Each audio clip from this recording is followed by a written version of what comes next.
Bonjour à toutes et à tous. Merci d'être présent pour cette conférence consacrée donc, à l'intelligence artificielle. Un sujet qui s'invite désormais dans nos entreprises, et y compris les plus petites. Pour les professionnels de santé, de la prévention et de la santé au travail, donc, l'IA n'est pas seulement une question de technologie, mais c'est aussi une mutation. Une mutation qui s'impose dans l'organisation du travail, dans les compétences, les collectifs, la charge mentale, la sécurité et la qualité de vie au travail. Donc l'intelligence artificielle va transformer les organisations de travail, mais pas uniquement du secteur tertiaire, parce qu'aujourd'hui on voit que tous les domaines sont impactés, y compris dans l'agriculture. Et donc cette conférence donc, organisée par la MSA va proposer un espace d'échange entre plusieurs personnes pour croiser les regards, donc chercheurs, experts en santé et sécurité au travail, représentants d'entreprise. Et puis le but en fait c'est d'identifier les opportunités offertes par l'IA tout en assurant une vigilance sur ses effets humains et organisationnels. Donc on ne va pas faire la promotion, le procès d'un outil aujourd'hui, mais on va essayer de comprendre concrètement ce que l'IA va changer dans les métiers et dans les situations de travail pour mieux anticiper les impacts sur la santé. Donc nous aurons deux intervenants complémentaires. Monsieur Jean-François Deldon, expert IA qui accompagne les PME dans les accompagnements dans leur transformation. Il va poser des bases, ce que recouvre réellement l'IA, ce qu'elle peut faire et ce qu'elle ne peut pas faire. Et puis après monsieur Loïc Kifa, dirigeant d'entreprise, qui viendra présenter, on va dire, un exemple d'application en agriculture, un outil développé grâce à l'IA pour faciliter le travail de ses opérateurs. Et à travers son retour d'expérience, nous verrons concrètement comment un outil a été développé et intégré dans les organisations de travail. Donc ce temps d'échange doit nous permettre de nous projeter, mais aussi de garder le prisme qui est le nôtre, préventeur, celui des conditions de travail, de la prévention des risques et des équilibres humains dans les entreprises. Je vous laisse la parole, monsieur Deldon. Merci beaucoup. Bon, j'espère que vous allez bien déjà, cette fin de journée. Je ne dirais pas que vous n'avez pas trop chaud, parce que j'ai l'impression qu'on a tous chaud ici. Bon, on va quand même essayer de parler un peu sérieusement donc, de l'intelligence artificielle et avec un thème que tu as bien posé, qui est de le remettre sous l'angle humain et sous l'angle concret. Ce qu'on voit tous les jours en fait dans nos entreprises, et je vais me lever parce que je vous vois mieux, donc j'espère que ça ne gêne pas le caméraman. Tout ce qu'on voit dans nos entreprises, c'est qu'on parle beaucoup des outils, on parle beaucoup de tout ce que ça va changer. En fait, moi j'aimerais qu'on fasse un pas, on va parler effectivement de ce que ça va changer concrètement, mais essayer de prendre ça sous l'angle, ok, mais quels sont les besoins qui sont associés, quelles sont les valeurs que ça peut apporter, quels sont les risques qu'il faut identifier et traiter. Donc on va essayer d'être concret. Si ça n'est pas assez, vous levez la main et vous le dites. L'objectif, c'est que ça vous soit utile. Donc c'est vraiment ça, en tout cas, le cadre qu'on s'est mis aujourd'hui. On va parler en 3 temps. Alors déjà, on entend parler beaucoup d'IA, et je pense que Loïc en reparlera après. Finalement, il y a des données derrière tout ça. Il y a des choses qu'on automatise, il y a des outils. Et puis, il y a l'intelligence artificielle. Et c'est utile de reposer les bases pour savoir de quoi on parle, parce que sinon, on a l'impression que tout est de l'IA, que tout ce qu'on dit, tout ce qu'on fait sur Internet va être réutilisé. En fait, il y a quand même des espaces où c'est plus ou moins sécurisé. On en reparlera. Ensuite, on va parler de l'IA en entreprise, des fantasmes et des réalités.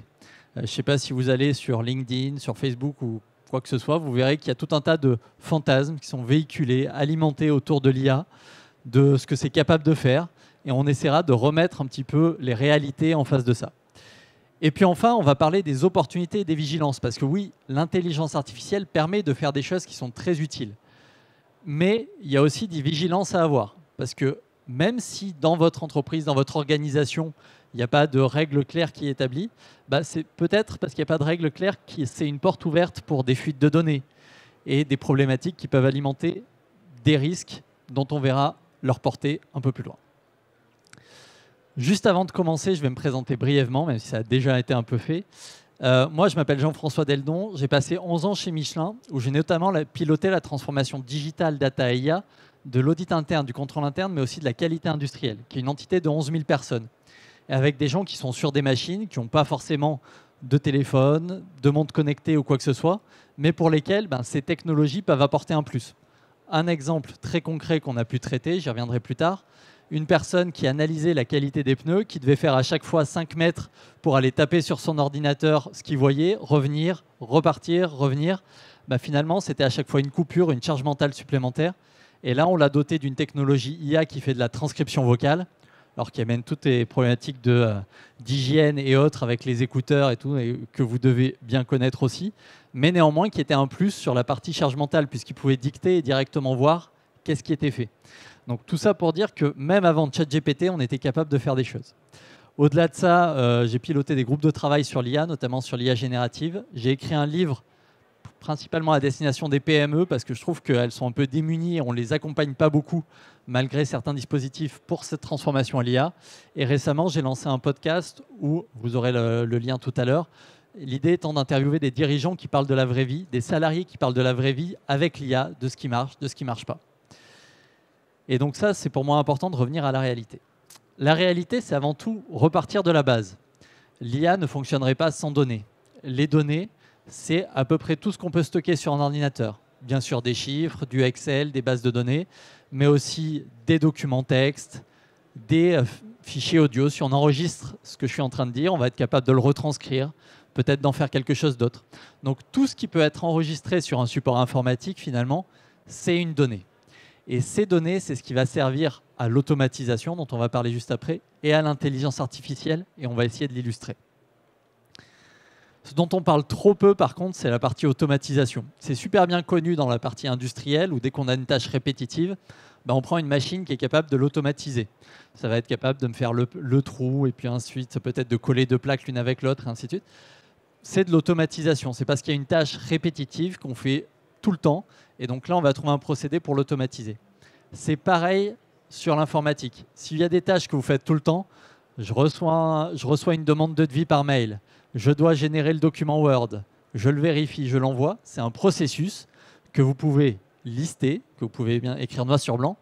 C'est d'ailleurs souvent la partie la plus difficile de l'écrire noir sur blanc, parce que si vous avez des collègues qui font la même chose que vous, c'est probablement pas la même processus, pas les mêmes vérifications qu'ils font, et c'est souvent une des tâches premières. Mais une fois que c'est bien posé, vous pouvez l'automatiser. Et ça, déjà, ça apporte beaucoup de valeur. Parce que quelque chose de très répétitif, vous allez arriver à le faire en très peu de temps, et vous allez permettre aux gens de se concentrer sur des tâches qui sont plus spécifiques et qui vont nécessiter plus de ressources mentales et de réflexion et de décision. Et enfin, il y a l'intelligence artificielle. Alors l'intelligence artificielle, au milieu de tout ça, il y a la définition du dictionnaire Robert qui dit, alors je vais essayer de la relire, ensemble des théories et des techniques développant des programmes informatiques complexes capables de simuler certains traits de l'intelligence humaine. Alors je suis désolé, je suis obligé de la relire à chaque fois parce que j'ai du mal à m'en souvenir. Je la trouve un peu complexe. Et donc j'essaye de la résumer à quelque chose de beaucoup plus simple.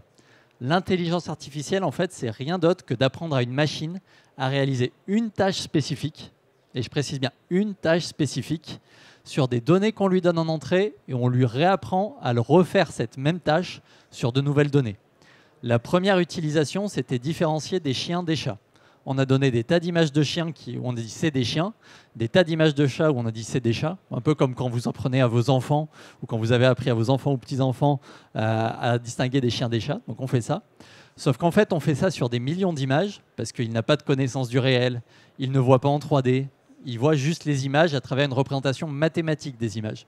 Donc on fait ça sur des millions d'images et après on lui redonne une image de chien ou de chat et c'est capable de dire c'est un chien ou alors c'est un chat. Si on lui passe une image d'autruche, il va dire c'est un chien ou c'est un chat. On ne lui a pas appris que ça existait, les autruches. Donc clairement, ça apprend une tâche spécifique. Bien sûr, au cours du temps, les algorithmes se sont développés, on peut réentraîner des modèles qui sont déjà entraînés. Donc si c'est reconnaître des chiens, des chats, on va lui dire bon bah vas-y, je t'explique qu'il y a une autruche, je te redonne quelques images, il y en aura besoin de moins. Mais la base, c'est vraiment ça. Une tâche spécifique, des données en entrée et des données en sortie. ChatGPT, Gemini, l'IA générative, c'est pareil. On lui a appris à reconnaître et à créer, générer le mot le plus probable à partir du début d'un document. Comment on a fait ça? On a pris l'ensemble des textes qu'il y avait sur le web, sur les documents qui sont enregistrés sur les ordinateurs en public. On n'est pas allé piquer toutes vos données privées à ce moment-là. En tout cas, pas les majeurs, où ils ne l'ont pas dit. Et ce qu'ils ont fait, c'est qu'au fur et à mesure, ils ont coupé des mots et ils ont entraîné l'IA à retrouver le mot qui était manquant. Et donc en faisant ça sur des millions, des milliards de données, on a maintenant un moteur qui est capable de trouver mot après mot le mot le plus probable. Pas le plus vrai, pas le plus intéressant, le plus probable, c'est-à-dire celui qui correspond le plus à la question qu'on met. Et c'est pour ça que le prompt, donc l'instruction qu'on met dans l'IA générative, dont vous avez sûrement entendu parler, est super important parce que c'est le début du texte. Donc en fait, on lui donne le début du document et ça va trouver la fin qu'à partir de ça. Donc plus on est précis, plus on met quelque chose qui est pertinent par rapport au résultat qu'on veut obtenir, plus on a de chances de l'obtenir parce qu'il y aura plus de probabilité que ça nous fournisse le bon document et le bon texte qui va avec. Donc ça, c'est super important. Autre point très important, c'est que j'ai dit que ça apprenait sur des données en entrée pour réutiliser ça sur des données en sortie. Si vous utilisez une IA générative comme ChatGPT et une IA générative comme DeepSeek qui est chinoise, les données d'entraînement ne sont pas les mêmes.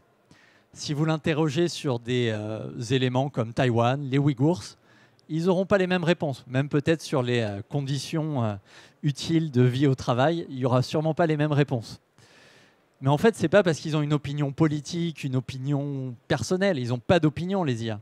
C'est juste que les personnes qui les ont développées ont mis ces opinions à l'intérieur, ont mis des documents qui regroupent ces opinions à l'intérieur.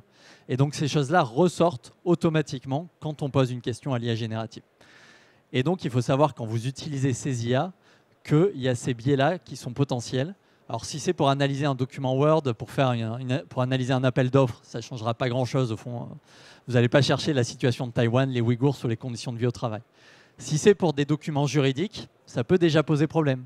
Si c'est pour des éléments, je veux dire un étudiant qui va faire des recherches pour son exposé, ça peut poser problème parce qu'il aura une vue partielle de la réalité. Donc il ne faut jamais oublier quand vous utilisez ces IA que les données, c'est la source de tout. De la même façon, si vous passez, vous, des documents d'entreprise où il y a des données fausses, ça va ressortir des données fausses. Ça ne va pas inventer les données vraies. Ça ne va pas aller les chercher nécessairement ailleurs. Donc, je rappelle, les données, c'est la source de tout. L'automatisation, ça va permettre de simplifier et d'accélérer certaines de vos tâches. Et l'IA, c'est vraiment ce qui va permettre de réaliser certaines tâches complexes, mais c'est très, très fortement lié aux données. Au-delà de ça, ce que j'aime bien rappeler, c'est qu'on utilise tous l'intelligence artificielle depuis longtemps. Si vous utilisez Siri, Alexa, Google Home, c'est de l'intelligence artificielle qu'il y a derrière, qui est capable de reconnaître des commandes vocales, des commandes simples, quelle est la météo à Bordeaux. Il fait très beau et chaud aujourd'hui, apparemment. Bon, on n'avait peut-être pas besoin d'une IA pour le savoir, mais ces IA ont été entraînées spécifiquement pour ça. Si vous utilisez parfois votre smartphone et que vous prenez des photos avec, vous vous rendez compte que ça met en évidence les sourires. Sur les photos que vous avez prises, des fois, ça met des petits carrés autour des visages en vous disant est-ce que vous voulez retrouver toutes les images avec cette personne. Ça, c'est de l'intelligence artificielle. À noter que ces outils-là sont quand même intéressants parce que vu qu'ils sont entraînés pour des tâches très très précises, ils sont utilisables sur un téléphone, ce qui n'est pas encore le cas pour l'IA générative. Donc ça consomme moins et ça peut répondre, et je pense que Loïc Ifa le présentera juste après, des cas très très concrets. Maintenant, donc là j'ai remis un peu les bases sur ce que sont la data, l'IA et l'automatisation. Je vais passer sur comment ça se matérialise en entreprise. Et là, je vais parler des fantasmes, parce qu'il y a quand même beaucoup de personnes qui ont soit des fantasmes, soit des peurs. J'aurais pu mettre les deux. Et puis les réalités.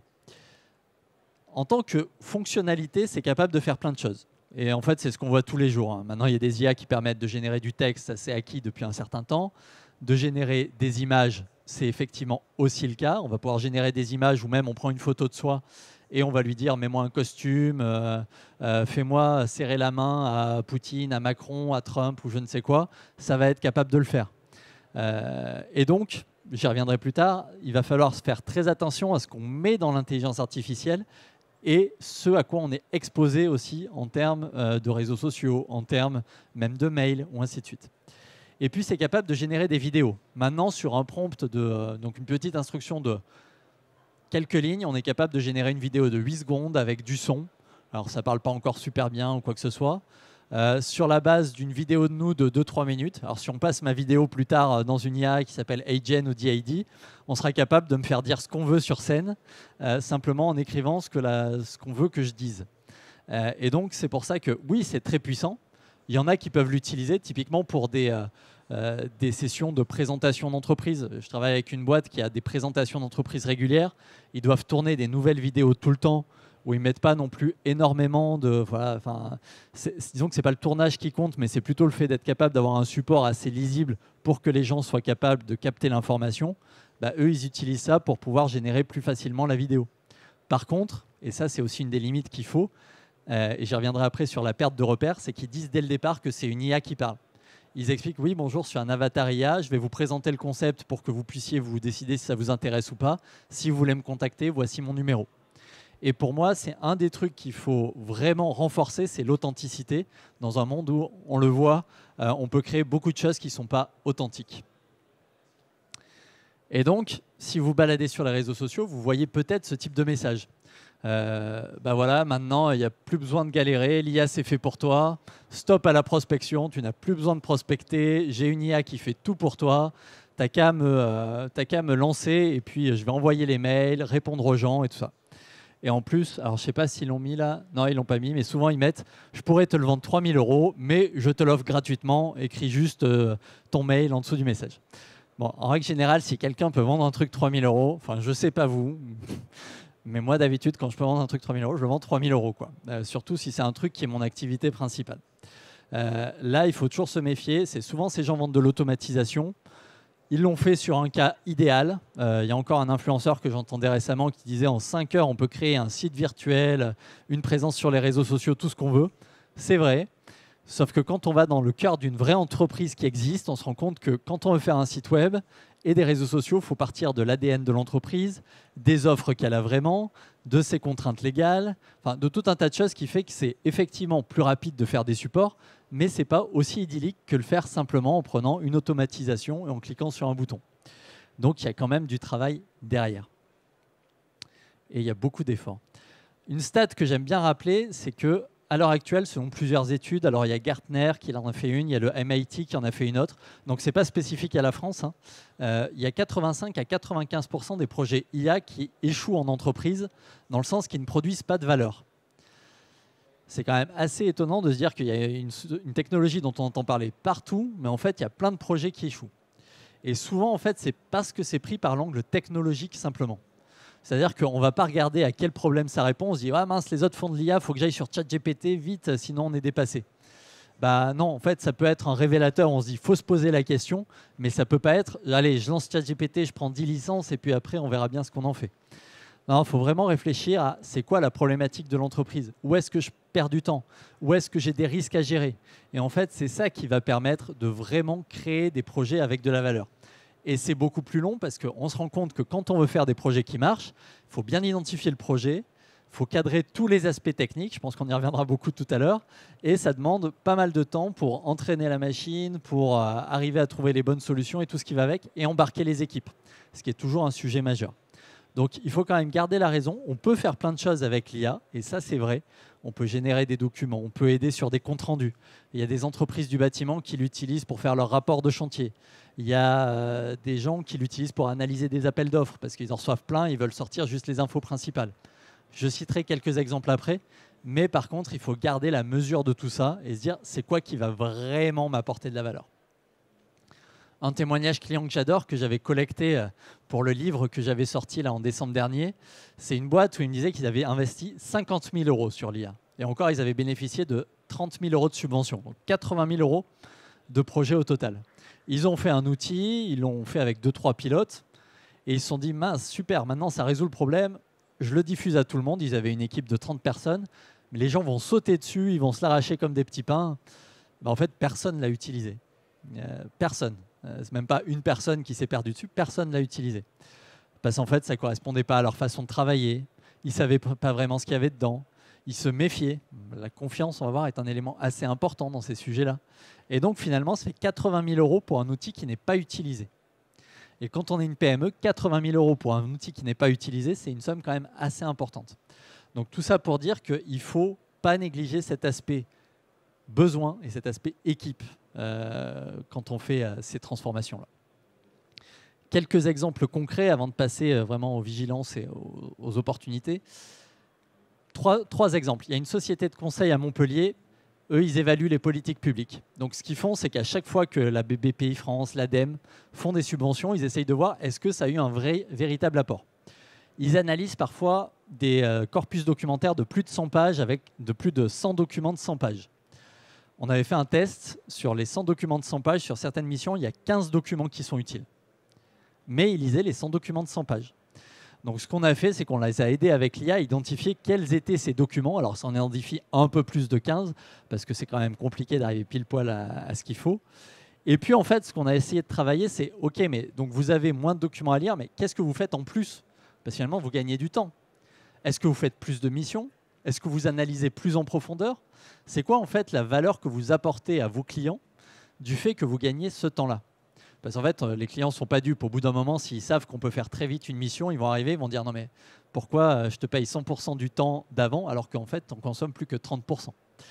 Et donc, ça amène à ces questions-là. Et donc, effectivement, ils ne gagnent pas 80% du temps, ils en gagnent peut-être que 65%, mais ils ont décidé d'avoir une couche d'analyse supplémentaire sur ce qu'ils font. Donc, pour ça, pour essayer d'aller un peu plus loin dans le détail. Un centre de tri à Nantes, j'aime bien le citer, je les ai encore eu tout à l'heure au téléphone. Eux, ce n'est pas le temps qu'ils cherchaient à combattre, c'est les risques. Parce qu'ils gèrent des matériels électroniques, donc qui ont des batteries au lithium. Si ces batteries explosent dans l'usine alors qu'elles n'ont pas été stockées à l'endroit de stockage, les assurances ne les couvrent pas. Donc, ce n'est même pas un problème de est-ce que ça me fait gagner du temps ou pas, c'est il faut que j'analyse et que je couvre ce risque. Pour le coup, eux, ce qu'on a fait, c'est qu'on leur a mis même une petite application où il y a des QR codes qui mettent sur leur benne et ils le suivent en temps réel. Et en fait, l'IA est utilisée par petites touches pour extraire les infos des bons de commande et les mettre dans leur outil. Donc ça permet de simplifier la tâche de recopier. Personne n'aime recopier des chiffres d'un document dans une base de données. Ça fait ça à leur place. Éventuellement, prendre une photo de la benne pour exprimer est-ce qu'il y a un risque lithium ou pas. Mais l'idée, là, c'est vraiment de couvrir le risque. Et le dernier, un industriel à Clermont-Ferrand, où là, ils ont utilisé l'IA pour générer des images de leurs produits en situation. Ils font des plaques et des logos. Mais en fait, c'est compliqué, ça prend énormément de temps de générer des images de plaques ou de logos en situation. Mais en fait, maintenant, avec les outils d'IA, ils sont capables de les générer en situation, dans l'environnement que leur fournit le client, pour pouvoir avoir un vrai visuel. Et donc, ça augmente leur taux de conversion. Ça ne l'augmente pas, parce que ça n'est pas français. Donc voilà, il y a vraiment des usages concrets. Par contre, ça demande de partir du besoin. On a plein de solutions. En fait, c'est toujours un problème de partir de la solution pour trouver les besoins, parce que les 3/4 du temps, ça ne marche pas. Il faut partir des besoins et arriver à la solution. Maintenant, je vais passer à la partie un peu plus globale sur OK, mais qu'est-ce qu'on fait dans cet environnement-là? Alors, la première chose, c'est partir des besoins, des personnes, des opérations. C'est quoi qui m'apporte de la valeur? Et on va le voir sur un exemple concret juste après. Et il faut trouver le bon équilibre entre les usages et la technologie. Et là-dessus, c'est vraiment important de travailler avec les équipes. Alors, on en reparlait encore à midi. Ça ne veut pas dire mettre tout le monde dans la pièce et puis faire un gros atelier de travail à 20, à 30, à 150. Mais ça peut être simplement aller voir quelques personnes pour savoir c'est quoi leur problématique, comment ça peut s'intégrer dans leur quotidien, qu'est-ce qu'elles utilisent, qu'est-ce qu'elles aiment faire, qu'est-ce qu'elles n'aiment pas faire. Et donc là, ça permet de partir de la base. Et à partir de là, on va partir sur la technologie, les processus. Et parfois, on va voir que simplement réaligner ces processus, ça permet de résoudre le problème sans même faire de l'IA. Donc, je ne suis pas en train de vous dire de ne jamais faire de l'IA, mais juste, j'essaie de remettre le débat au centre, enfin, l'église au milieu du village. Il faut d'abord réfléchir à qu'est-ce qui vous apporte de la valeur avant de partir à fond sur l'IA. C'est important de connaître l'IA parce que ça vous apporte qu'est-ce que je peux faire avec. Mais ce que vous pouvez faire avec, ça ne veut pas dire que vous devez le faire. Donc, il faut vraiment partir de là. Et quelque chose que j'aime bien dire aussi, c'est que moi, il y a 3 points qui sont clés. S'adapter au contexte. Bon, ça, il y a beaucoup vous l'aurez compris depuis. Et en fait, quand on parle de valeur des sujets IA, je mets tout le temps 2 valeurs. Il y a la valeur pour l'entreprise. Ça, elle est souvent vue et souvent écoutée, c'est-à-dire le retour sur investissement, combien je gagne, combien de temps j'économise, quel risque je couvre. Et le deuxième, qui est parfois un peu négligé, c'est quelle valeur pour l'employé qui va l'utiliser. Mon employé, il y gagne quoi à utiliser cette solution? Globalement, si mon employé, vous lui demandez un truc, ça lui prend 1 heure de plus par jour et il a peur de perdre son emploi, il ne va pas le faire. Si par contre, vous faites un truc où il a un peu plus de pouvoir de décision, ça lui enlève ses tâches rébarbatives et ça s'intègre dans son quotidien de travail, il y a plus de chances que ça s'intègre. Parce que si vous faites une super solution à 80 000 €, mais que personne ne l'utilise, vous avez juste perdu 80 000 €. Donc, il faut bien partir là-dessus. Et maintenant, je vais insister sur 2 points qui, pour moi, sont super importants. Alors, ça va finir sur un ton un peu plus négatif, mais j'essaierai de remettre un peu de positif avant d'en partir. Non, il y a 2 trucs qu'il ne faut vraiment pas oublier. Le premier, c'est l'esprit critique. Si on a des choses qui s'automatisent, il faut garder l'esprit critique. Il faut un pilote dans l'avion. Si on a un pilote automatique, moi je suis bien content qu'il y ait un pilote si jamais le pilote automatique tombe en panne, quoi. Je ne sais pas vous, mais pour votre activité, est-ce que vous délégueriez tout à quelque chose ou si ça tombe en panne, vous ne pouvez plus gérer? C'est une question, c'est à vous de voir. Et en fait, il y a des gens qui se perdent, et là c'est pour ça que c'est modélisé par 2 plus 2 égale 3. Ce n'est pas parce que l'IA dit que 2 plus 2 égale 3 que c'est vrai. Ou ce n'est pas parce qu'elle dit qu'un œuf de vache est plus gros qu'un œuf de poule que c'est vrai. Il faut essayer de garder un peu l'esprit critique et de se dire bah non, ça c'est pas vrai. Et là c'est des cas simples, mais si c'est sur un cas métier où ça exprime juste une réponse à un appel d'offres, où ça met des éléments sur des mémoires techniques. Alors j'adore ceux qui font des devis sur ChatGPT parce que des fois ça rajoute des garanties que les gens ne font pas. Bah, je vous garantis pendant 10 ans. Bah non, en fait je garantissais absolument pas pendant 10 ans. Bah, sauf que si on envoie le devis tel quel sans le vérifier, bah, on garantit pendant 10 ans. Donc il faut faire attention à ça. Et donc garder l'esprit critique. Et le deuxième, c'est la perte de repères. Je le disais tout à l'heure, on est capable de générer à peu près tout avec l'IA. On vous prend en vidéo 2 minutes, même des fois avec une simple photo, on va être capable de vous faire parler, de vous faire dire à peu près ce qu'on veut. Comme à cet enfant à qui sa maman lui demande son code de carte de crédit, et en fait elle est dans le jardin. Et ben en fait, il faut se rendre compte qu'il y a déjà des cas en Corée et autres où il y a des personnes qui ont cru voir leurs collègues en visio, ce n'étaient pas leurs collègues. Et ils ont fait des virements d'1 million, 1,5 million de dollars, je ne me rappelle plus, à des gens qui n'étaient pas leurs collègues. Alors, je ne parle même pas des gens qui ont fait des virements à Brad Pitt en France parce qu'ils ont cru qu'il demandait 600 000 euros. Mais il faut faire attention. Donc, si Brad Pitt vous contacte, ne donnez pas d'argent. C'est un conseil. C'est sûrement pas lui. C'est-à-dire, en France, il y a Florent Pagny aussi. Si Florent Pagny, c'est pareil. Toute star ne répondait pas. Mais en fait, c'est plus que les stars. C'est-à-dire que maintenant, votre voisin, votre fils, votre mère vont être capables de vous appeler en vous demandant de l'argent. Donc faites attention, et c'est vraiment des sujets sur lesquels il faut sensibiliser. Et puis pareil, en fait, l'IA, c'est pas un psy. Donc si vous avez des enfants ou autres, j'aime bien dire, faites attention aussi à l'usage qu'ils ont. C'est juste un outil qui répond les mots les plus probables. Donc il ne faut pas croire que c'est un confident éternel.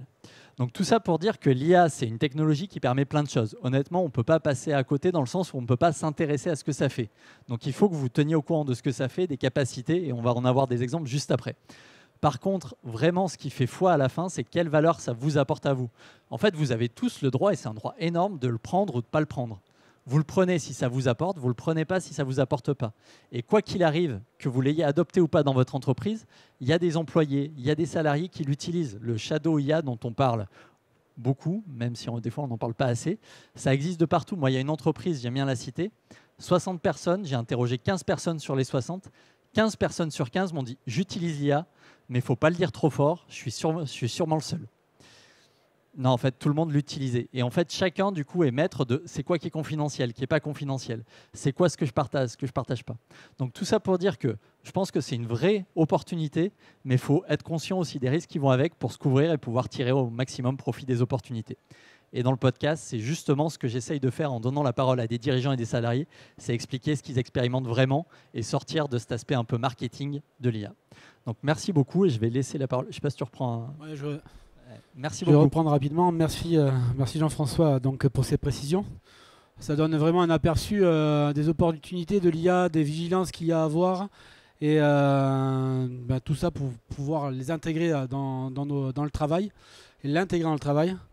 Et là maintenant je vais donner la parole à Monsieur Ifa qui va nous présenter un outil développé pas forcément pour gagner du temps, comme vous pouvez présenter, c'est pas pour gagner du temps, mais dans l'optique et dans l'objectif de diminuer des contraintes et d'une pénibilité cognitive. Mais je te laisse poursuivre. Merci. Merci. Donc bonjour à toutes et à tous. Donc l'idée c'est de passer de la contextualisation et des fonctionnements de l'IA à un projet réel et concret dans le monde agricole. Et dans le monde agricole et plus spécifiquement dans le monde forestier et encore plus spécifiquement dans la pépinière forestière. Donc c'est un petit monde dans un petit monde dans un petit monde.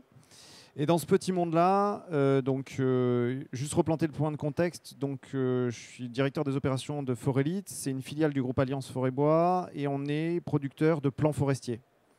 Donc on produit les plants forestiers qui permettent de planter les forêts françaises sur l'ensemble du territoire. La petite particularité à la genèse de Forelite en 1989, c'était de produire principalement des pins maritimes. Alors, certains sont du secteur, d'autres ne sont pas du secteur. La forêt des Landes de Gascogne est une forêt qui, en termes de massif boisé, un des premiers massifs boisés européens en termes de surface. Et l'essence préférentielle et de prédiction, c'est le pin maritime. Il ne faut pas oublier que ce massif a vécu 2 tempêtes majeures, la tempête de 1999 et la tempête de 2009. Ces 2 tempêtes-là ont eu des impacts sur l'organisation du massif. Et il y a eu une évolution significative depuis les années 50 à 60. C'est le passage du semis, donc on semait des graines de pin maritime directement dans la forêt, à la plantation. Pour plein de raisons, mais une raison de travail. C'est que quand vous semez une parcelle de pin maritime dans le massif des Landes de Gascogne, vous alliez semer entre 150 et 200 000 graines par hectare. D'accord ? De ça sortaient 70%, 60% de petits plants, de petits arbres qui allaient arriver dans la parcelle forestière. Et il fallait en garder, in fine, au bout de 5, 6, 7, 10 ans, entre 1000, entre 800, 1000, 1200, 1300. Donc il faut imaginer le nombre d'arbres qu'il faut sortir. Ça voulait dire des gens qui venaient faire ce qu'on appelait du dépressage. On venait sortir les arbres qui n'étaient pas conformes pour pouvoir faire une forêt, la forêt de demain. Vous imaginez bien que quand on était dans les années 40, 50 ou 60, on trouvait du monde pour faire ces travaux-là. Aujourd'hui, il n'y a personne pour venir faire ces travaux-là, donc il a fallu changer de paradigme. Et un des changements de paradigme, ça a été le passage du semis à la plantation et de mettre déjà la densité quasiment de la forêt, pas tout à fait à son stade définitif parce qu'il y aura d'autres éclaircies, hein, donc on va enlever des arbres, mais dans un statut aux alentours de 1000 à 1400 tiges hectares. Donc c'est pour ça la genèse de Forélite, c'est de passer du semis à la plantation. C'est pour ça que c'est une création dans les années 80-90, hein, donc 1989. Et on a les tempêtes qui sont arrivées. Et on est passé au niveau de Forélite à produire jusqu'à 25 millions de plants forestiers par an. Donc on sème 25 millions de graines par an. Sauf que, contrairement à ce que mes chers commissaires aux comptes me disent des fois, on ne sème pas des graines du 1er janvier au 31 décembre. Hein. C'est comme en viticulture, on ne ramasse pas le raisin toute l'année, on le ramasse quand il est mûr. Donc moi, je sème des graines que quand on peut les semer, c'est-à-dire en avril, en mai, en juin. Donc il faut ramener ce ratio sur la période. Et ce ratio de quantité sur la période. Quand on a eu les tempêtes, il a fallu répondre à des besoins. On est passé de 10 millions de plants à planter à 25 millions. Donc il a fallu faire évoluer ces quantités-là. Donc c'est un point de contexte pour vous représenter le sujet et le contexte. Le projet il s'appelle SEM Assist, donc c'est l'assistance numérique au semis. C'est pas arrivé tout seul dans notre petite tête, c'est arrivé dans le cadre d'un programme qui a été financé par la région Nouvelle-Aquitaine qui s'appelle le programme Usine du futur. Je vais le redérouler après, mais en même temps les diapos sont juste un support de présentation. L'objectif c'était d'identifier les points clés dans une entreprise et surtout dans une entreprise qui est la nôtre où on produit des plants avec des machines de semis et une automatisation en ligne, donc comme des process par exemple chez Michelin. Et on a identifié un certain nombre de sujets. Et dans un de ces sujets, il y avait un verrou. On avait un verrou parce que le contrôle des graines au moment du semis sont faits par une personne derrière le semoir qui vient vérifier le placement et la présence de ces graines. Avec des graines que l'on veut vraiment placer au bon endroit, au bon moment dans la plaque, avec une vitesse d'avancement qui est cadencée. On a été accompagné par des équipes de l'INRIA qui nous ont dit bah, c'est pas un problème, c'est facile, il suffit juste d'identifier et puis vous projetez le défaut et puis ça aide l'opérateur. La logique est là, la logique du projet SEM Assist et la genèse elle est là. Mais il nous a manqué une petite brique quand on a commencé ça. Et au fur et à mesure des réflexions et des raisonnements, on est arrivé à identifier cette brique. Et cette brique, la réponse de cette brique, c'est l'IA. Et c'est ce que je vais vous présenter, là. Donc c'est un projet qui est en cours, qui est dans sa voie plutôt de fin, qui a été financé par la région Nouvelle-Aquitaine et la section spécialisée Pin Maritime par France Bois Forêt. Donc, le contexte, je vous en ai parlé un petit peu. Et pourquoi est-ce que l'IA répond à tout ça? Donc, ce que vous voyez là, c'est des photos des plaques qu'on sème et des graines qu'on pose sur les plaques. Alors, sachant que la partie de gauche, c'est une plaque complètement semée dans son intégralité. Et les autres, c'est la petite alvéole qui fait entre 4 cm par 5 cm, voire 3 cm par 3 cm. Et il faut qu'on arrive à chercher une graine qui est plus ou moins noire, plus ou moins bronzée, plus ou moins verte, qui change un petit peu de couleur dans une plaque de semis. Et c'est ce que l'opérateur fait en sortie de ligne de semis. Donc juste, on fait partie du groupe Alliance Forêt-Bois, de la coopérative forestière, et on couvre tout ce territoire-là. Et donc Forélite est basé au niveau de la Pointe du Médoc, c'est là où il y a le projet SEM-Assist. Mais on a d'autres sites de production qui travaillent sur les mêmes sujets. L'idée, c'est qu'on a un projet, c'est ce qui a été dit, on a une base de débarrage de projet, qu'on travaille avec un groupe de base, et après on va déployer la stratégie sur l'ensemble des sites par rapport à la réponse à une problématique et une brique technologique. Donc, le rôle de Forélite dans l'écosphère forestière, c'est les deux petits logos qui sont en haut, verger à graines et pépinière forestière. On est dans l'amont de la forêt, d'accord, donc ce que je vous ai expliqué, dans ce semis de ces graines, pour avoir des arbres qui vont ensuite partir dans la chaîne de valeur forestière. Donc, au total, on intervient dans une partie de l'activité d'Alliance Forêt-Bois sur l'activité de sylviculture et on fournit les plans à Alliance. Ça nous permet aussi de générer des projets comme ça parce qu'on a la garantie de l'utilisation de ces plans demain en forêt parce qu'on a tout un travail sur les territoires. Par contre, vous avez vu la carte précédente, si je la remonte, on est sur un territoire, la moitié de la France.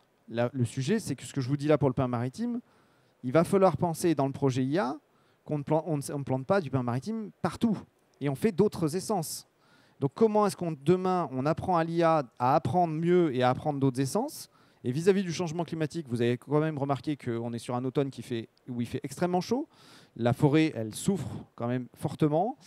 Et les espèces qui sont là aujourd'hui, peut-être qu'il y en a d'autres qui seront là demain à leur place. Et il y aura peut-être des essences qui vont migrer. Et tout ça, ça va nous obliger à être de plus en plus malins. Et être de plus en plus malin, il va falloir qu'on soit de plus en plus adaptable. Et l'IA peut répondre à ce sujet-là. Donc, juste Forélite, c'est 5 millions d'euros de chiffre d'affaires et c'est 90% de plants forestiers et de semis de graines forestières. Donc c'est entre guillemets assez facile, c'est comme Michelin qui produit entre guillemets que des pneus, nous on produit que des plants forestiers. Dedans, il y a beaucoup de choses différentes, mais on n'est pas multitâche. Donc on peut automatiser des tâches parce qu'on a du coup un centre d'activité qui est assez serré. On a par contre ce sujet de diversité d'espèces. Donc ce que vous avez, il y a un pointeur si je ne m'abuse, ou pas? Oui. Là, ici, c'est le semoir qui nous permet de semer. Et donc, vous voyez les graines qui sont placées sur le semoir. Et vous voyez ici, il y a deux doubles, deux graines qui sont placées et qui vont nous poser un problème, c'est qu'il va falloir les éliminer. Et c'est le rôle de l'opérateur qui en avale. Vous pouvez avoir des graines où, au lieu de semer une graine, on va semer un débris. Donc, et ici, en haut à droite, c'est c'est une petite palette. Au total, on sème 80 espèces. Donc là, il n'y en a que 6. Et là-dedans, vous avez des graines où il y en a 1000 au kilo et il y en a d'autres où il y en a 200 000 au kilo. D'accord? Donc, en termes de taille, vous passez du grain de sable au gland de chêne. Et donc, il va falloir apprendre ça avec des formes, des tailles différentes. Donc ici, c'est une graine de, une graine de pin maritime. On va parler du sujet des lasers, donc de la protection opérateur vis-à-vis des lasers. C'est un bel exemple. Donc, vous voyez juste une graine de pin maritime qui est ici. Elle a une face noire, une face marron, elle est striée, elle a des tailles et des formes différentes. Je reprécise un point important. En forêt, on sème des espèces où une variété forestière et une essence forestière s'est constituée de plein de génétiques différentes à l'intérieur de la variété forestière. Ça prévaut que vous avez, je prends l'exemple d'une salade, vous avez des laitues, des feuilles de chêne, des scaroles, des frisés. En fait, c'est ça. Et donc, du coup, les graines, et dans un lot de graines qu'on sème, on a toute cette diversité-là à traiter. Donc, c'est plus facile pour l'être humain de gérer ça, c'est moins facile pour l'IA de gérer ça, et cette diversité. Parce que du coup, il y a le sujet de l'apprentissage. On a corrigé, l'opérateur a corrigé entre 3/63e à 10/63e de défauts à chaque plaque et à chaque unité de plaque. Une plaque, elle passe toutes les 2 à 3 secondes. Donc voilà la chaîne de production. Donc le sujet, c'est le contrôle, c'est l'opératrice qui est ici, par exemple en situation, qui vient contrôler les plaques qui sont ici, sortie du semoir qui est ici, l'avancement va dans ce sens-là. D'accord? Donc l'objectif de ce projet, c'est de trouver des solutions pour réduire la charge mentale des opérateurs. Le sujet, c'est la charge mentale. Il faut imaginer qu'on contrôle non pas 3/63e, mais l'opérateur, il cherche 63 d'abord, et il cherche les 3 dans les 63. c'est ce que j'ai déjà dit quand on a fait Forexpo, hein, c'est un chercher-trouve. On vous demande de chercher rapidement des défauts dans un ensemble où on vous a tout fait pour ne pas les trouver. L'idée, c'est que là, l'IA, il a un vrai intérêt parce que du coup, il va pouvoir gagner en efficacité pour aller identifier que les 3/63e. Il faut imaginer en termes de charge de travail et en charge mentale, vous n'avez plus que 3/63e à trouver, de chercher dans 63 et ensuite de mettre en œuvre l'opération. Parce qu'il ne faut pas oublier que l'objectif, ce n'est pas de dire il y a une erreur et je laisse passer la plaque. Non, il y a une erreur et je mets en œuvre une correction. Donc on va avoir plus de temps, vraiment plus de temps pour mettre les corrections. Et si on est malin, on peut demander à l'IA d'identifier le type d'erreur. De dire, il y a des manques, il y a des doubles, il y a des mal centrés, il n'y a pas la bonne espèce, il y a ceci, il y a cela. Donc on est vraiment, c'est pour ça que ça s'appelle SEM Assist, c'est l'assistance de l'opérateur au semis de plan forestier. Je voulais vraiment replanter le sujet du contexte de pourquoi est-ce qu'on l'a fait, parce que c'est vraiment l'importance du sujet. Mais l'IA n'est pas le seul élément du sujet. Donc ça, c'est une plaque de semis de pin maritime avec tous les défauts qu'il peut y avoir. Ici, sur une plaque qui est sortie de semoir, qui est non contrôlée par l'opérateur, avec des graines qui ne sont pas centrées. Ici, ça, ce n'est pas une graine, c'est un débris. Un petit morceau de bois, par exemple. L'objectif aussi, c'est d'améliorer notre gestion des ressources. Quand on a oublié de mettre une graine, ça veut dire que c'est du substrat, c'est de l'eau, c'est de l'engrais, c'est du désherbage, c'est un ensemble d'opérations techniques qui vont nécessiter d'augmenter le nombre de plants semés pour, au final, pas grand-chose. Et à un moment donné, la charge mentale de l'opérateur étant telle qu'entre ce qui se passe le matin, ce qui se passe le midi, ce qui se passe le soir, la vigilance peut évoluer. La vigilance évoluant, du coup, le taux de résultat et de correction peut évoluer. Donc l'idée, oui, l'IA, pas de problème, mais j'ai mis des mais, ce n'est pas des mais pessimistes, c'est des mais mais ça va dans la suite. Hein. Il faut détecter et faire apprendre, d'accord ? Ce qui a été dit, mais que vous devez absolument mesurer, on est sur une IA dédiée, d'accord ? Donc on est sur une IA adaptée à notre utilisation, pour notre usage, fait dans notre entreprise, qui ne sortira pas de l'usage forestier, d'accord ? Elle pourra être dédiée à d'autres semis, d'autres espèces. Par exemple, en maraîchage, pourquoi pas? C'est aussi pour ça qu'on a un partenaire qui s'appelle R&D Vision, qui est ouvert et qui travaille avec nous sur le sujet, parce qu'il y a une capacité à apporter des solutions sur plein d'autres segments. Si vous avez fait une IA qui a une capacité à apprendre sur une espèce et vous lui avez commencé à lui faire apprendre sur d'autres espèces et que vous l'avez mis en learning pour qu'elle apprenne rapidement avec une autre espèce, parce que vous lui montrez que les graines et elle doit chercher, vous allez pouvoir avancer. Le sujet de l'IA, c'est de faire apprendre à l'IA. C'est le plus long et le plus fastidieux. D'accord ? Il faut lui dire, là en fait, dans toute la liste des data, notre data, c'est l'image. C'est que l'image. Que l'image, que l'image, que l'image. Il n'y a rien d'autre que des images. L'avantage, c'est qu'on en a plein. Parce que je vous rappelle que 20 millions de pins maritimes, si on prend ce chiffre-là et on le divise par 63, vous imaginez le nombre d'images qu'on va reprendre plaque par plaque. Donc ça, c'est très bien. Par contre, il faut qu'il y ait quelqu'un qui fasse les petits carrés, là, rouge, là, qui dise tiens, c'est là, tiens, c'est là. Alors vous en faites deux, mais l'IA, vous lui dites maintenant que tu sais, tu vas y arriver. Bon, il ne sait toujours pas. Donc il faut lui en donner, et lui faire apprendre aussi ce que sont des défauts, où est-ce que sont les défauts. Hein, par exemple, ici, là, il y a un défaut, il est là.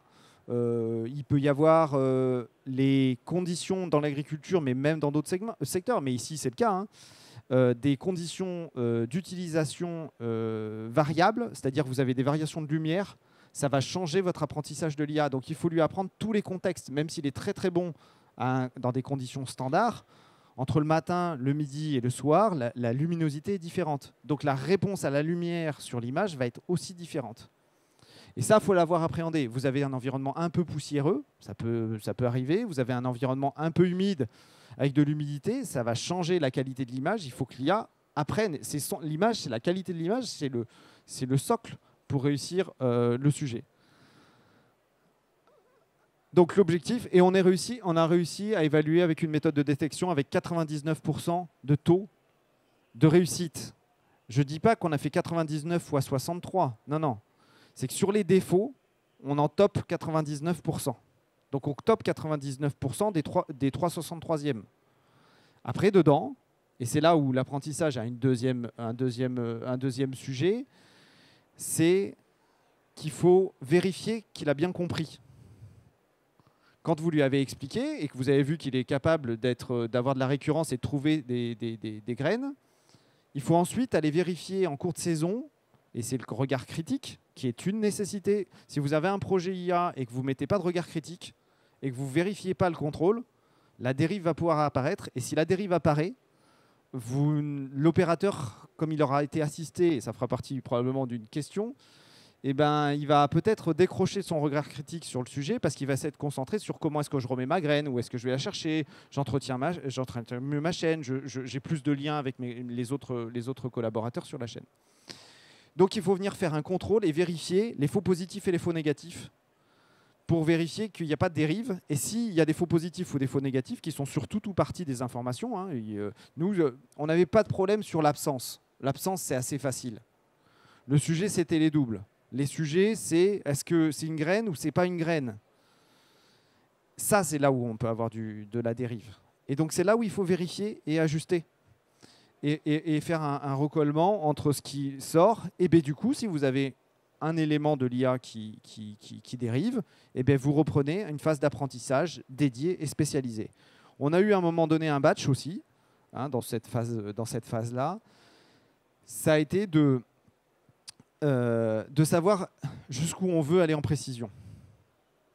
Et là aussi, c'est jusqu'où vous faites apprendre l'IA. À un moment donné, on a voulu faire apprendre l'IA jusqu'à l'alvéole, à l'unité alvéolaire avec un très très haut niveau de précision pour aller chercher des 100%. Parce que quand vous faites 25 millions, très vite, quand vous avez 1% de décalage, ça fait quelques plans, quoi. Le sujet, alors je vous rappelle, c'est 99% de 363e. Hein. Mais le sujet, c'est qu'à un moment donné, il faut la capacité de traitement. C'est ce que tu disais tout à l'heure. Vous avez des IA relativement légères que vous utilisez sur vos téléphones. Mais à un moment donné, quand vous commencez à lui demander beaucoup de traitement et de la traitement de très très haute précision, ben à un moment donné, il faut vérifier que l'équipement informatique que vous pouvez mettre en place, ce n'est pas un data center où vous devez dérouter une ligne électrique pour pouvoir l'alimenter, quoi. Et on était arrivé à ça. À un moment donné, on s'est dit, mais on n'aura jamais le temps de traitement et le temps de calcul pour aller vérifier et arriver à un taux de précision. Donc il faut trouver le bon compromis pour qu'on ne perde pas non plus en efficacité au global dans le process, en attendant l'image qui arrive, ça load, et enfin on a l'image, et enfin on peut décider et prendre la décision. Donc ça, c'est aussi un curseur à prendre en compte. Mais ce que je veux dire, c'est que l'IA dans ce projet-là, mais dans tous les projets à mon sens, dans beaucoup de projets en tout cas, l'IA, ce n'est pas un élément, c'est vous avez mis de l'IA et j'ai résolu mon problème. Si je prends l'IA qui a été fait pour le projet en question, ben en fait, il ne me sert à rien. Il ne me sert à rien. L'opérateur, il est face à son IA, c'est un algorithme, d'accord. Il a ses graines, il doit toujours les contrôler. Non, l'IA dans ce process, c'est une intégration entre un équipement de vision très précis et très pointu qui est capable de prendre de la photo. La vitesse d'avancement, c'est une voiture. C'est comme quand on vous fait flasher au radar. Il faut que la photo, elle soit nette. Il faut que la plaque, elle soit lisible. Nous, il faut que la plaque d'immatriculation de la voiture, malheureusement pour celui qui se fait prendre, mais nous, il faut que la plaque, elle soit nette pour que l'IA puisse le traiter correctement. L'IA, il vient interfacer entre cette partie image et la partie projection. D'accord ? Parce que si je veux assister l'opérateur, ok, j'ai pris mes photos, j'ai dit à l'IA de traiter le truc, mais c'est ce qu'on a fait dans la phase intermédiaire de projet, on l'a projeté sur un écran d'ordinateur comme ça. Mais en fait, fondamentalement, mon opérateur, il ne s'en sert pas. Il ne s'en sert pas parce que en fait, la plaque, elle est là, l'écran, il est là. La plaque, elle est là, l'écran, il est là. La plaque, elle est là, l'écran, il est là. En fait, au lieu d'avoir mal au cou comme ça, il avait mal au cou comme ça. Donc ça ne sert à rien. Ce n'était pas comme ça que le projet était conçu. Je dis juste que ce n'est pas une seule brique toute seule. Mais la brique, on l'avait conçue depuis le projet Usine du futur, entre le début et la fin. Le sujet, c'est de reprojeter et de retraduire ce que l'IA a identifié comme erreur pour l'opérateur et pour l'amener au bout du process. Et donc, c'est là où on a une brique, deux briques, dont une qui nous pose encore aujourd'hui quelques problèmes technologiques. C'est la projection en temps réel de plaques qui avancent. Vous imaginez donc, vous avez une voiture qui avance à pleine vitesse, vous l'avez pris en photo. Et ensuite, sur la voiture, vous faites des formes et vous dessinez des formes. Et vous continuez à suivre la voiture en temps réel pour pouvoir lui afficher les motifs et les problèmes. Notre problème techno aujourd'hui, ce n'est pas l'IA, parce qu'il est calé, c'est le descendant pour avoir un tracking et une projection qualitative. Et là, on en arrive sur d'autres sujets santé opérateur au travail. C'est que la seule projection qui est efficace, c'est la projection laser. Avec toute une grille et tout un code laser qui est nécessaire à mettre en place pour éviter les effets de réflexion, pour changer les conditions d'application. Typiquement, on sera obligé de demander aux opérateurs de ne pas porter de bague. Voilà. C'est des points de détail, mais qui sont essentiels pour que ça fonctionne. Parce qu'il faut une vitesse de projection et une vitesse de... Il faut imaginer, on n'arrête pas la plaque pour faire la photo et tu corriges. La plaque, elle avance et on suit du coup cet avancement. Donc l'IA, oui, mais pas tout seul. Et c'est une brique de process. Une brique, c'est un élément. Donc c'est un ensemble de briques qui vont faire que ça va fonctionner et que ça va répondre du coup à la capacité d'assistance cognitive de l'opérateur. Donc l'idée... Ça, c'est un schéma. Hein. En fait, on va afficher, je ne sais pas où est mon pointeur, on va afficher des codes couleurs sur la plaque en temps réel. Alors là, c'est facile parce que la plaque, elle ne bouge pas, mais quand elle bouge, il faut gérer ça. Et là, il va falloir aussi revérifier que la projection colle bien avec la réalité, parce que quand on projette une information d'une IA, on efface la visibilité de ce qu'il y a en dessous. Donc, du coup, l'opérateur n'a plus de regard critique. Donc ça, c'est les petits éléments sur l'apprentissage. C'est d'autres méthodes d'apprentissage, par exemple de l'IA, qu'on a dû mettre en œuvre. On a mis des méthodes d'apprentissage lointaines et très proches de grande proximité avec des hauts niveaux de précision. Et moi, je m'en suis rendu compte de ce sujet d'apprentissage sur l'IA à un moment donné où j'ai vu une publication en disant qu'aujourd'hui, pour ce que tu disais sur l'apprentissage de texte, en fait, il y a beaucoup de structures qui font... délocaliser, comme les centrales vocales, l'apprentissage de l'IA. Parce que c'est un travail dément. C'est un travail dément. Il faut faire du détourage de petites photos, il faut aller zoomer, vérifier. Et en plus, il faut de la compétence. Parce que si vous lui dites ça c'est une graine parce que vous avez mis quelqu'un qui ne connaît rien, parce que vous dites ok, je vais faire une économie, mon projet il me coûte 80 000 € en question, puis là je vais mettre 3 stagiaires qui viennent d'arriver dessus, ils vont prendre les photos et puis ils vont me les prendre. Ça, c'est le mauvais plan. Ça, c'est le mauvais plan. Parce que si le gars, il ne sait pas faire la différence entre un morceau de bois et une graine, hein, je prends là le cas, là, je vous mets tous ici, à détourer les trucs, ça, c'est pas une graine, ça. Et ça, vous le détourez, ben, vous avez décalé l'IA de son objectif premier. Et ce que je vous disais, il faut vérifier les faux positifs et vérifier les faux négatifs, savoir s'il y a une graine, est-ce qu'il n'y en a bien qu'une seule, est-ce qu'on est bon, est-ce qu'on fait ce qu'on veut pour fiabiliser l'algorithme et fiabiliser sa récurrence et éviter la dérive de l'IA. Voilà un peu les points de contrôle. Et puis là, ce que je vous ai dit, la haute vitesse de traitement et l'interopérabilité. Si vous avez une entreprise qui vous fait l'IA d'un côté, une autre entreprise qui fait l'automatisme de la machine et que vous n'avez pas d'interconnexion entre les machines, encore une fois, votre IA, ce n'est pas une brique toute seule. Il va falloir qu'ils puissent communiquer et échanger. Nous voulions qu'une seule donnée de l'IA. C'était est-ce que c'est bon ou c'est pas bon. Et voilà le sujet de la projection, avec le traitement de la projection, avec des essais qu'on est en train d'affiner, avec des ronds, avec des croix. Alors, on dirait que c'est très simple, hein, mais c'est extrêmement complexe pour que l'opérateur puisse, du coup, réussir l'opération. Nous, on a une approche aussi, c'est qu'aujourd'hui, très peu d'opérateurs peuvent faire cette mission-là de travail sans l'IA, sans cette brique techno, sans ces massifs, sans machin, sans truc. Demain, l'objectif, c'est qu'on puisse avoir plus de mobilité sur ce poste-là pour que du coup, un opérateur qui est sur cet espace-là puisse partir sur l'espace en aval, puisse revenir sur l'espace en amont et interchanger avec tous les opérateurs dans toutes les missions et créer de la polyvalence. En fait, on a la polyvalence sur tous les métiers sauf sur ce poste-là. Et c'est bien pour ça que dans le diagnostic usine du futur, il y avait une brique avec un verrou, parce qu'on sait que c'était trop spécifique et trop spécialisé avec un manque de compétences. Voilà, donc oui pour l'IA, pour substituer toutes ces tâches répétitives avec une forte charge mentale. Encore une fois, c'est ce qui a été dit tout à l'heure. Là, on vient substituer de la charge mentale, travailler au sein d'un process avec les opérateurs, l'intégrer dans l'ensemble de la chaîne de production. Et il faut absolument, absolument participer à l'apprentissage et définir les attendus et l'évolution aussi. Il ne faut pas faire un IA trop fermé. Si vous avez quelques idées, il faut déjà le dire à celui qui constitue l'IA pour qu'il laisse des portes pour demain faire évoluer l'IA dans vos besoins. Je rappelle, hein, on n'est pas sur ChatGPT, on ne fait pas du texte, on ne fait pas des devis, on n'est pas sur le monde ouvert, on est à l'échelle de l'entreprise.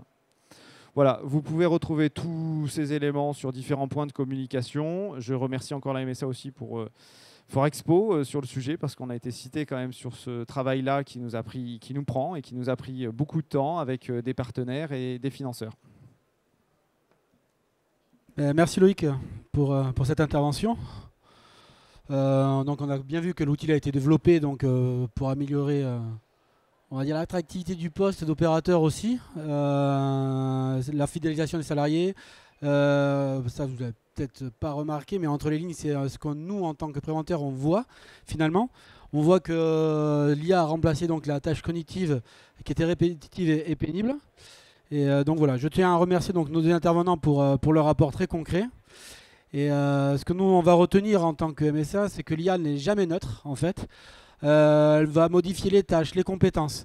Elle va redistribuer les charges. Elle va créer autant d'opportunités que de nouveaux risques. Et si on ne l'anticipe pas, nous, l'intérêt, en fait, pour nous, c'est de repérer et d'identifier ces risques.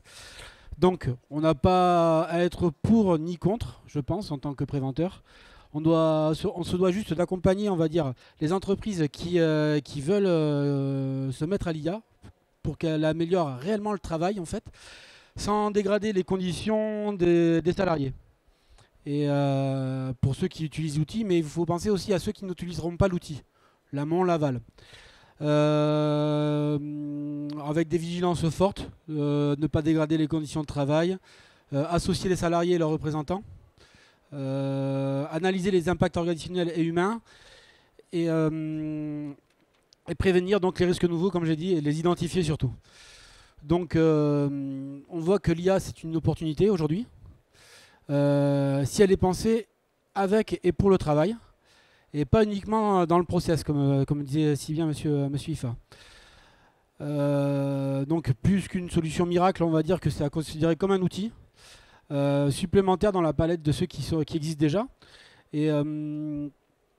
Et pour, on va dire, anticiper tout ça, enfin, il faut intégrer, et je pense réellement qu'il faut vraiment intégrer les équipes pour repérer leurs besoins, et le plus tôt en amont possible du projet, et pour s'assurer qu'elle répondra bien aux usages du travail et d'anticiper donc les contraintes qu'elle pourra générer.